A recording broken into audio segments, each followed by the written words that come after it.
adventure into one of the most remote regions of Europe. I'll be biking in the foothills, riding through incredible valleys, climbing in the notorious peaks known as the Accursed Mountains. Join me as I trek through the spectacular scenery of northern Albania.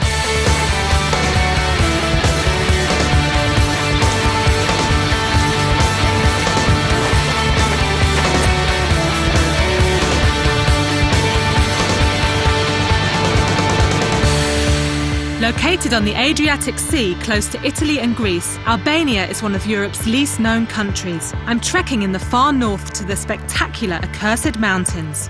From the border at Hani Hotit, I head to Shkodra and then take a ferry through the narrow gorges of Lake Komani. From Bayram Kuri, I mountain bike to Valbona, then I'm on horseback to Rogan.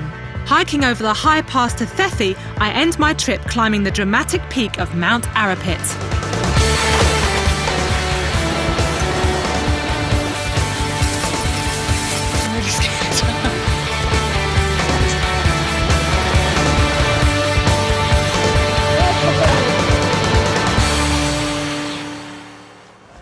I'm so excited to be here. Despite being only a short hop away from Italy and Greece, this place has been relatively unexplored by foreign travellers.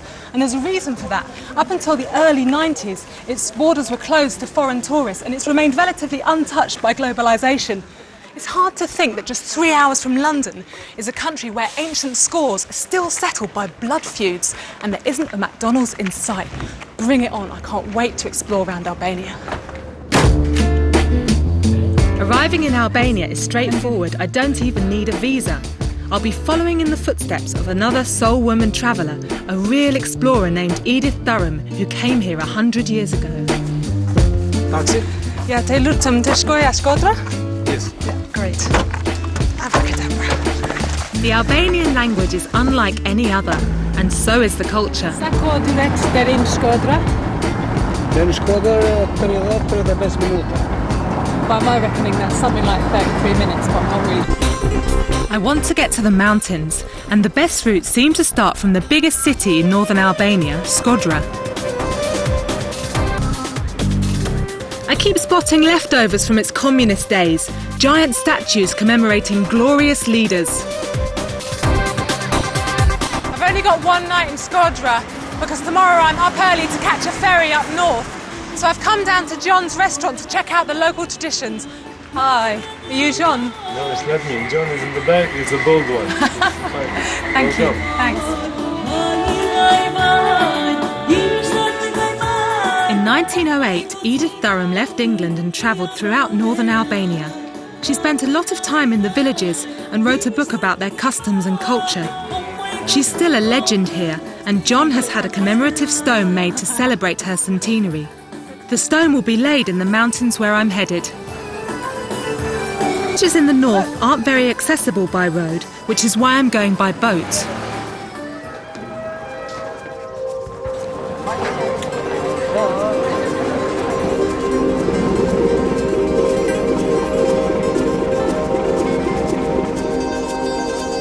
From Komani, an hour-and-a-half's drive from Shkodra, the ferry takes a couple of hours or so to wind its way along the beautiful gorges of Lake Komani as far as Firza. It's such a beautiful journey, I can't understand why there's no reference to it in Edith Durham's book. Most of my fellow passengers are holidaymakers returning to the mountains. Maybe they'll know. This used to be a river. Right. Now it's a lake. Right, so she didn't come down here on boat? Yeah, no. But up to the mountain, you'll find that path. She's a legend here. Everybody knows her. This has to be one of the world's classic boat trips. The cliffs, there are terraces where the locals are farming. It's amazing it was only created in the 1970s to make hydroelectric power.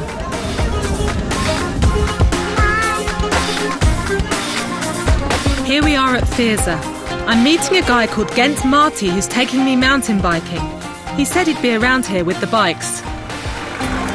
Hi there, are you Joey? Yes, I am. You must be Gent. Good to meet you. Hiya. Nice to meet you. There are those bunkers again. Towns around here are not very beautiful, but the mountains where I'm headed for are. 4 years ago, Gent set up Outdoor Albania, a trekking company whose goal is to provide a journey through the country's nature and culture. He didn't say it was going to be easy.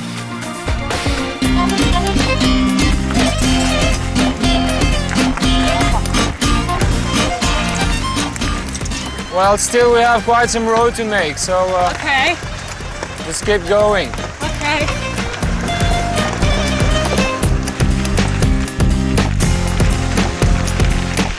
From Byram Curry, an hour and a half's drive from Fiesa, we cycle for 20 kilometres or so to our overnight stop at the village of Valbona. So the water's so clear. Yeah. It's wonderful. I want to drink it. It's beautiful. It's hot, and after all the tough biking, I could do with cooling off. That's as far as we can go, yeah.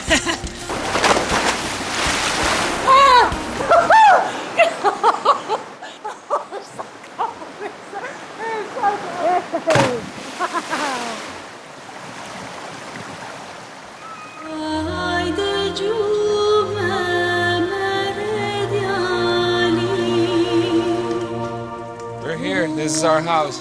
Oh, great. Medita. Hello. Medita.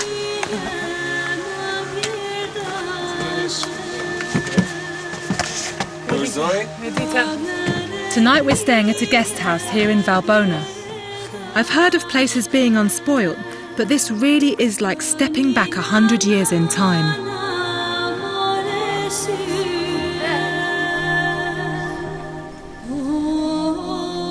It is a really exciting place to be. The people are so friendly and welcoming and warm and lovely, basically. I'm having a great time. And tomorrow, if the lightning doesn't come and strike us down, it's been rumbling in the distance all night, we're going to start climbing the mountains, and I am really excited about that.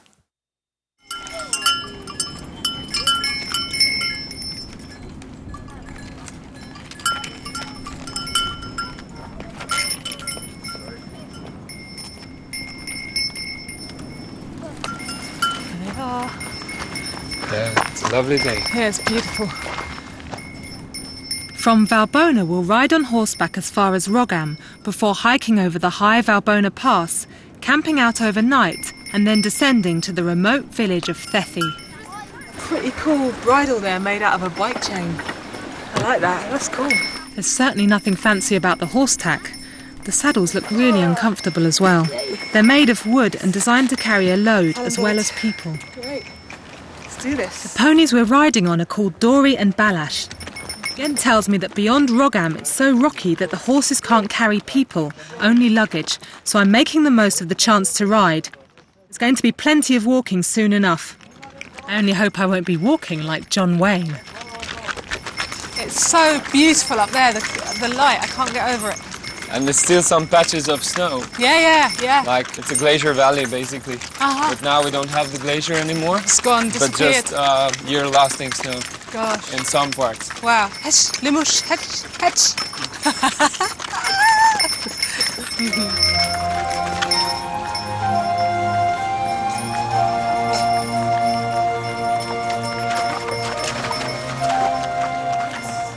Rogam is where the road runs out.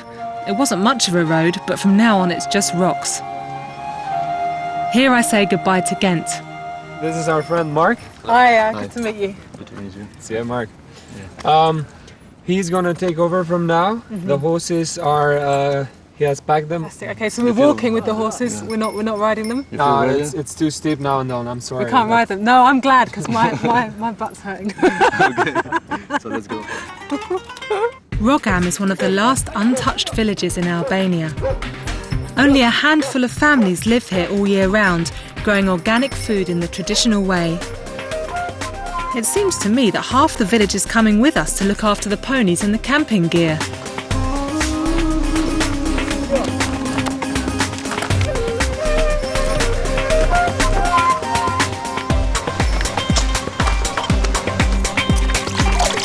The mountain water is the best I've ever tasted, and there are wild herbs everywhere. Is this mint? Mm-hmm. I can smell it. It smells wonderful. Oh, we're tasting it. Let's try it on. I like the smell as well. Wow, this place gets better and better. Hola. When Edith Durham was here, Albania was an extremely male-dominated society, and she wrote about a strange local custom. A daughter could assume the role of head of the household by taking a vow to dress and behave like a man. These women were called sworn virgins and still exist today. There are around 50 left. 50? Wow. Yeah, and they are like older than 50 Oh, years okay, old. so it's the older women who've done it. Yeah. Yeah. So they suddenly they shave their heads Yeah. and dress like a man, Wear the men's get clothes. cigarette, yeah, and Yeah. all the society was treating them as like a man. Gosh. Yeah, but this was a sacrifice that she decided to do for her family. And Becoming a sworn virgin was also a way to avoid an arranged marriage without dishonouring the groom's family and creating a blood feud. Breaking the vow was once punishable by death.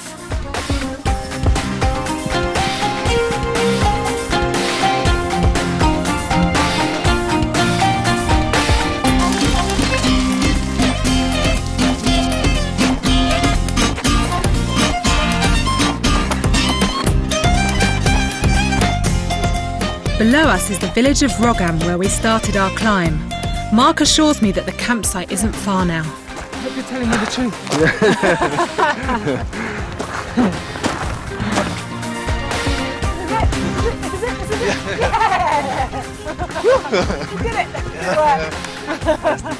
That is amazing. Look at that.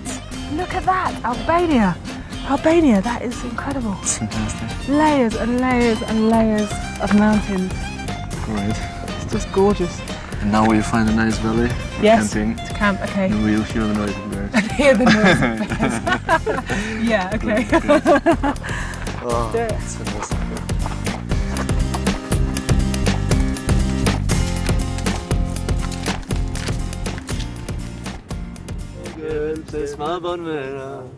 I had no idea the hike today was going to be so long and so steep. The views were absolutely stunning, but unfortunately even they didn't get rid of the pain in the back of my legs, which is quite serious now. It's got later and colder and my legs are really hurting, so let's see what happens tomorrow. Last night on the mountain was freezing, so I'm glad to get moving again. The descent feels harder than the climb up. It's about a 3-hour trek to the village of Thethi. These beechwoods are like something out of a fairy tale.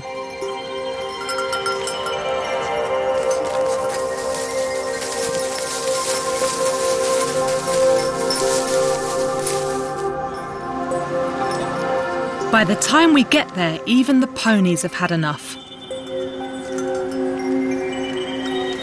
Thethi was a holiday resort during the communist era. There hasn't been much tourism since then. Nothing much has changed since Edith Durham stayed here 100 years ago. Delicious. Nice, yeah.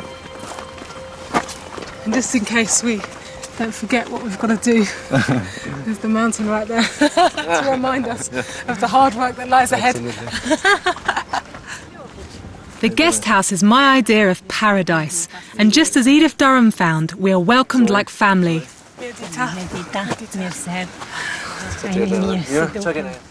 Sorry.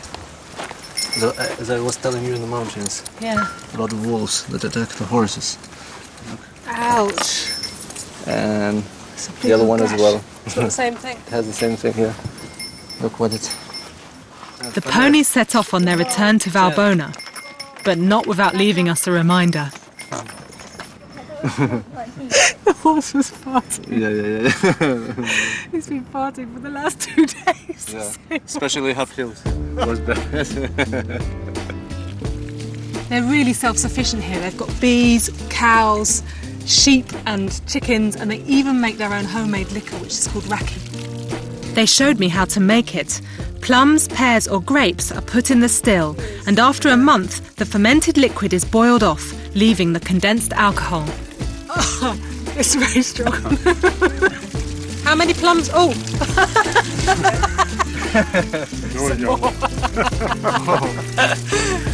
I'm not doing it right. Full of Dutch courage, it's time to fulfill a childhood ambition: milk a cow.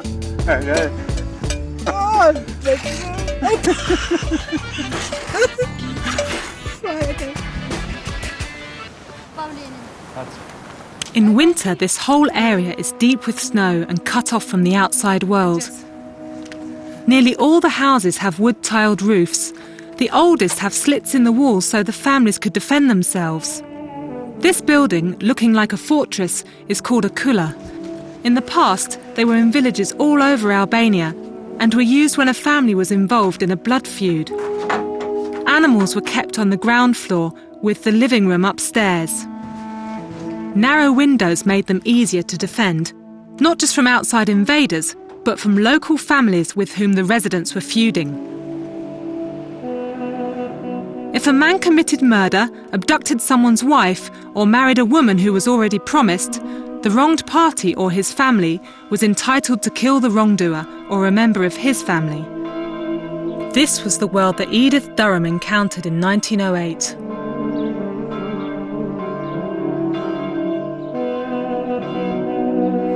Edith Durham explored the mountains, writing and drawing. The lone woman traveller put her trust in the people and won their hearts.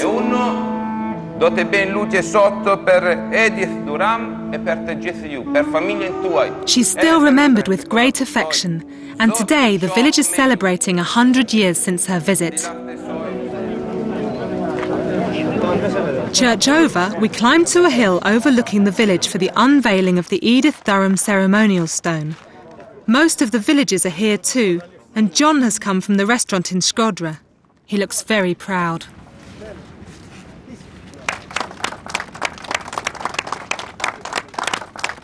Apparently he dedicated it to the Queen of the Mountains, which is a nickname that the Albanians had for Edith Durham.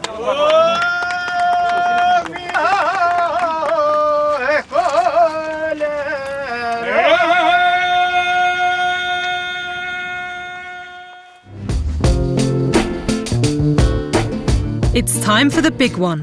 We say goodbye to our hosts and head off with our porters and their mules. It's about a 3-hour climb up to 1,800 metres at the Kwafa Epeyas Pass, where we'll be camping overnight.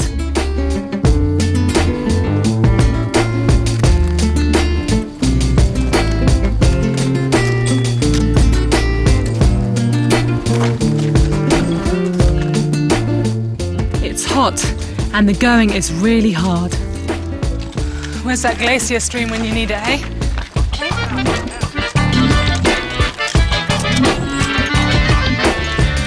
The campsite doesn't come soon enough for me, but guess what they've bought for dinner? I want to know more about blood feuds. Since the end of the communist dictatorship in 1990, more than 20,000 families have been affected by feuds, and 6,000 lives have been lost. Practically, blood feud came as a need for protection. Usually you get in a blood fight, not only you as a person when you are killing somebody, but the whole family. And do you have any direct experience of this?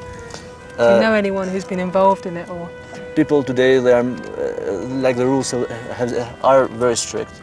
Mostly they forgive the other part of the family. They have to deal only with the core family. So they forgive like uncles, and they say, okay, we forgive you, you are out, and children's.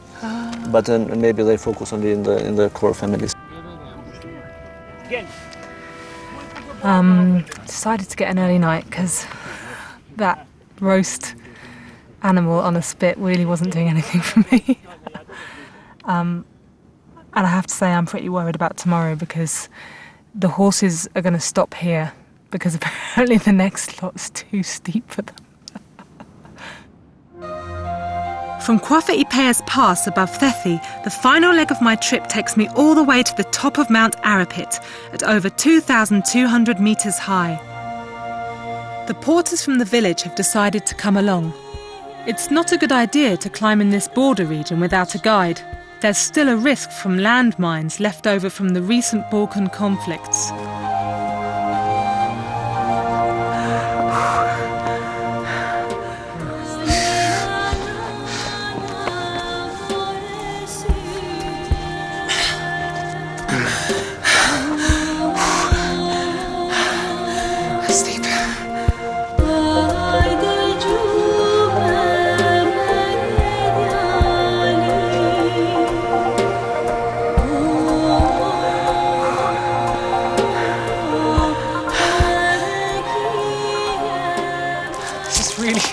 This is really scary. We've got about 4 metres to the edge of a sheer rock face, I don't know, which is, you know, how far up are we? 2,000 something metres right the way down. And this rock is really slippery and it's making it really hard to walk up. And I don't think I've actually ever been so scared in the mountains before. I'm really not joking. Oh. Yeah. Ooh. This height is freaking me out. Oh. I can barely watch. It's so steep.